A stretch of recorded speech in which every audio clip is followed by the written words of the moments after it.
Right. అసలు గణేష్ గారు మీరు ఇవన్నీ చెప్తున్నారంటే మా ప్రేక్షకులకు ఒక డౌట్ రావచ్చు. హ్మ్. అసలు ఎవరీయన? ఏంటి ఈయనకున్న ఎక్స్‌పీరియన్స్ అని.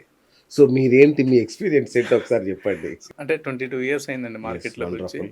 సో, స్టడీస్‌లున్నప్పుడే ఏదో తెలుసో తెలియకో అచ్చా! మార్కెట్‌లోకొచ్చాం. అవునా? ఓకే. సో, ఇదొక లెంత్ జర్నీ. అవును. సో, ఇందులో మనం అప్ చూసాము, డౌన్ చూసాము. చాలా సార్లు అంటే 2008 అనేది ఎవ్రీబడీ ఇప్పుడున్న ప్రతి ఫండ్ మేనేజర్‌కి కూడా ఒక లెసన్ అండి. అంటే నాకే కాదు 2008 2008 అనేది ఇప్పుడున్న మేజర్ ఫండ్ మేనేజర్స్ గానివ్వండి, మార్కెట్‌లో ఉన్న సీనియర్ పీపుల్‌కి కూడా 2008 ఒక లెసన్ అండి. ఓకే. అంటే 2005, 6, 7 బుల్ మార్కెట్ అండి. ఆ! సో, ఆ బుల్ మార్కెట్‌లో మీరు ఏది పెట్టినా అంటే ఊరికే చేత్తో లిస్ట్ ఏది సెలెక్ట్ చేసుకొని పెట్టినా కూడా పెరిగినాయి. ఆ! బాగా పెరిగినాయండి. సో, 2008 లీమన్ బ్రదర్స్ కొలాప్స్ ఎప్పుడైతే వచ్చిందో మార్కెట్స్ ఆల్మోస్ట్ 60% కరెక్షన్ జరిగిందండి. 2008, 9 దాదాపుగా అసల చాలామంది వాష్ ఔట్ అయిపోయారు ఆ టైంలో. ఓకే. సో, అట్లా మనం ఈ చాలా జర్నీస్ చూసాం కాబట్టి 22 ఇయర్స్‌లో. వావ్! ఇప్పుడు ఏంటంటే కొంచెం మెచ్యూరిటీ మార్కెట్‌లో మెచ్యూరిటీగా మార్కెట్. ఏది పెట్టాలి, ఏది పెట్టకూడదు. ఓకే.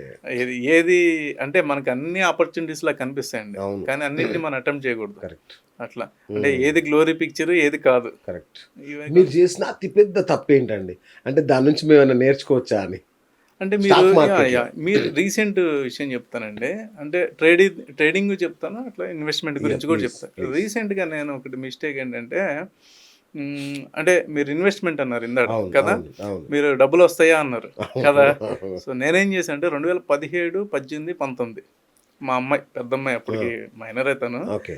తనకో డీమ్యాట్ అకౌంట్ ఉండేది. రైట్. So, superb! ఆ! తనకి నేనేం చేశానంటే నెలకొక 5,000, 10,000 నేను రీసెర్చ్ చేసుకున్నా. స్టాక్స్ రీసెర్చ్ చేసుకొని కొన్నా. హ్మ్. ఒక 2.75 లాక్స్ రఫ్‌లీ ఆ! అప్పటికి ఓకే. కోవిడ్‌కి ముందు వరకు. సూపర్బ్! సరదాగా తను పెద్దయినప్పుడు కొన్నా. అవును. సో, కోవిడ్‌లో నేను కూడా ఆ స్టాక్స్ అమ్మేశా. ఓహ్! ఓకే. బట్ నాకేం లాస్ రాలా. అచ్చా! నేను ఓకే. కొన్నాను. హ్మ్. నేను ఆ రోజు అమ్మినా కూడా నా అమ్మిన రేట్ మీద ఒక 15,000 ప్లస్‌లోనే అమ్మా. వచ్చారు. ఆ! ఇప్పుడుంటే ఒక 75 lakhs portfolio value. 2.5, 2.75 lakhs to 75 lakhs అయింది. అంటే డిక్సాన్ టెక్నాలజీస్ కొన్నా నేను. అబ్బా! అప్పట్లోనే రిసర్చ్ చేసి 2700 అట్లా ఉండేది. అది 50, 60,000 అయింది ఇప్పుడు. అంటే స్ప్లిట్ చేసి ఆ వాల్యూ ఆహాహా! చూసుకుంటే లారస్ ల్యాబ్స్ రూ. 450 ఎప్పుడో కొన్నా. ఇప్పుడు అది చూస్తే ఒక 8,000, 9,000 ప్రైస్ ఉంది.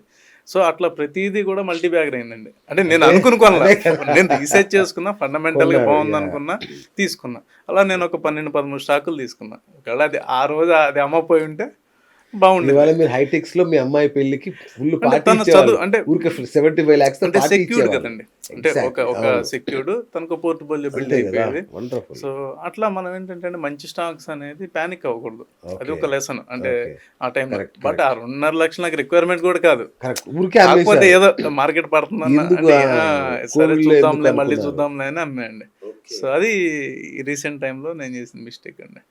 తర్వాత ట్రేడింగ్‌లో ఒకసారి మిస్టేక్ జరిగిందండి. ఆ! వెరీ ఎర్లీ డేస్‌లో ట్రేడింగ్‌లో పొజిషన్ తీసుకోవటంలో అంటే రెవెన్యూ ట్రేడ్ చేస్తారు కదండీ! అవును. సో, మార్కెట్‌కి అగైనెస్ట్ మార్కెట్ డైరెక్షన్ కాదని మనం ట్రేడ్ చేసాం. ఓహ్! అది ఒకరోజు ఆహ్, కొట్టిందా?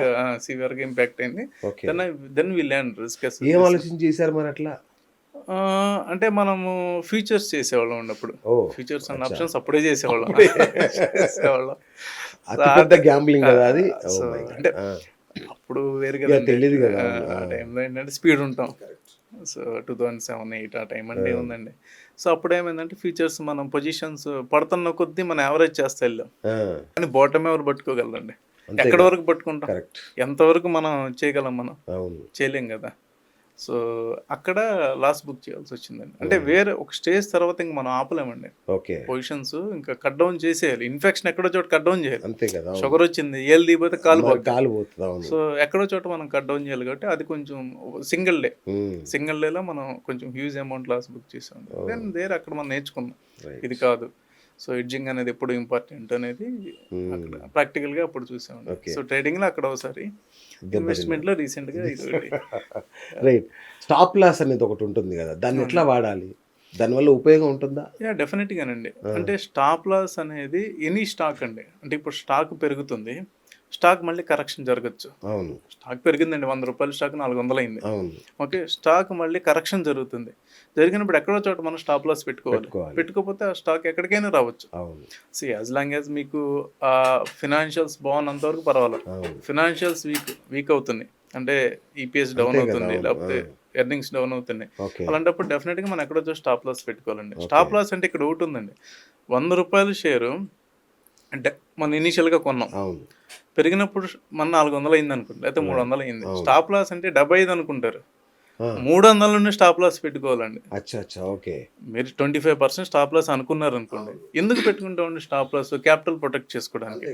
అంటే మనం పెట్టిన క్యాపిటల్ ఎక్కడో చోట మనం ప్రొటెక్ట్ చేసుకోవాలి. ఎందుకంటే మీరు గేమ్లో ఉండాలంటే క్యాపిటల్ ఉండాలి.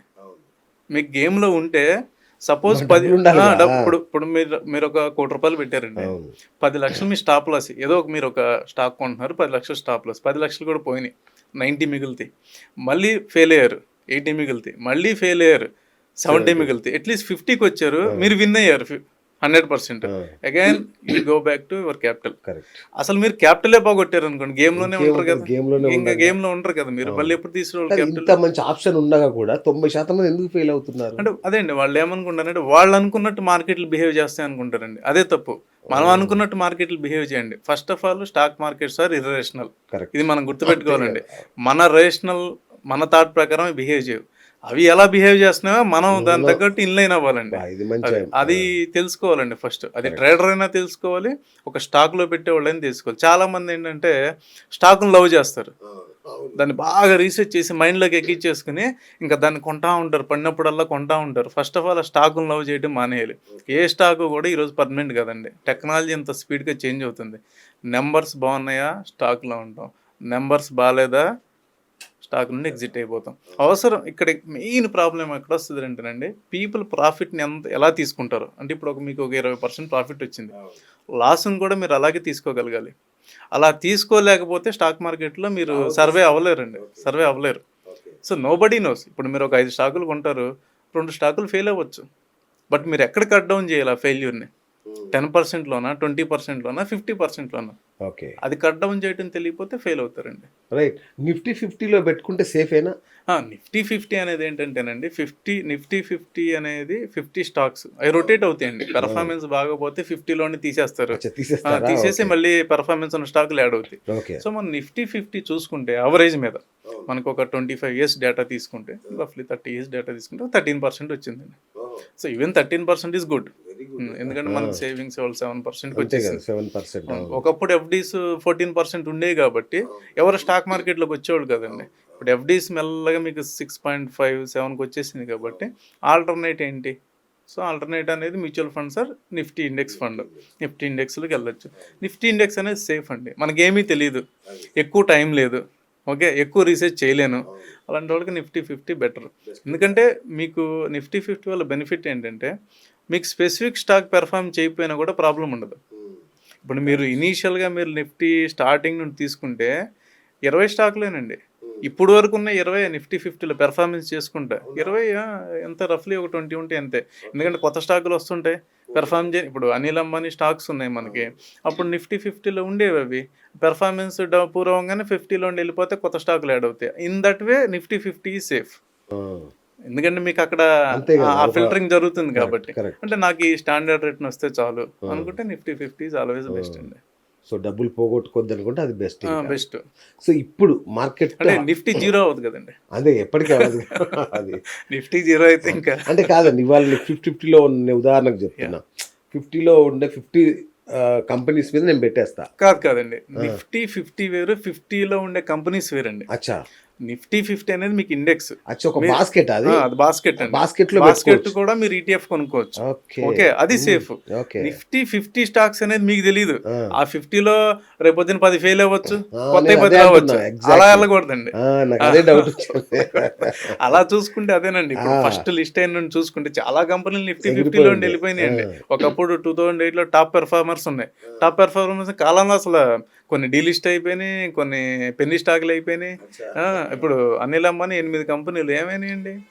రిలయన్స్ ఇన్ఫ్రా 3000 ఉండేది, రిలయన్స్ క్యాపిటల్ ఎక్కడో ఉండేది, అవన్నీ మరి పెన్నీ అయిపోయినాయి కదండి. రిలయన్స్ పవర్, RNRL ఇవన్నీ 2007లో గ్లోరీ స్టాక్స్ అయ్యాయి, ట్రేడబుల్ స్టాక్స్. ఇవాళ ఏమైపోయినాయండి. సో దాన్ని మిమిక్ అవ్వకూడదండి. You don't mimic Nifty 50, but you can buy Nifty 50 as a index fund. అది వరకు సేఫ్, అంతవరకు సేఫ్.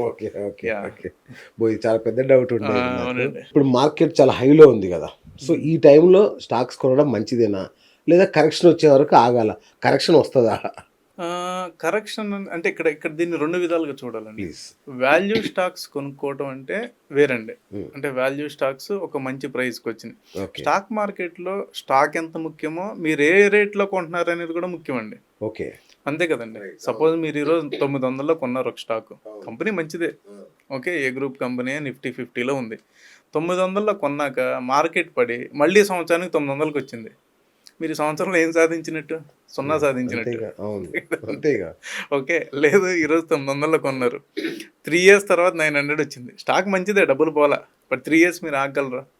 సో ఆగలేరు కదండి. అవును. సో ఇక్కడ రిటర్న్ కూడా ఇంపార్టెంట్. ఇంకోటి ఏంటంటే నిఫ్టీ ఆల్ టైమ్ హై వెళ్ళటము కిందకి రావడం అనేది వాళ్ళు కామన్ అయిపోయింది. అవును. ఒకప్పుడు ఆల్ టైమ్ హై అంటే దానికి అవును. చాలా పెద్ద విశేషం. ఫస్ట్ పేజ్ లో వచ్చేది అది. ఫస్ట్ పేజ్ లో వచ్చి టపాసులు పేల్చేవాళ్ళు, సీట్లు పెంచేవాళ్ళు. అవును, నిజమే. ఇప్పుడు పెద్దగా స్టేటస్ లో కూడా రావట్లేదు అది. రావట్లేదు. సో అది కామన్ అయిపోయిందండి.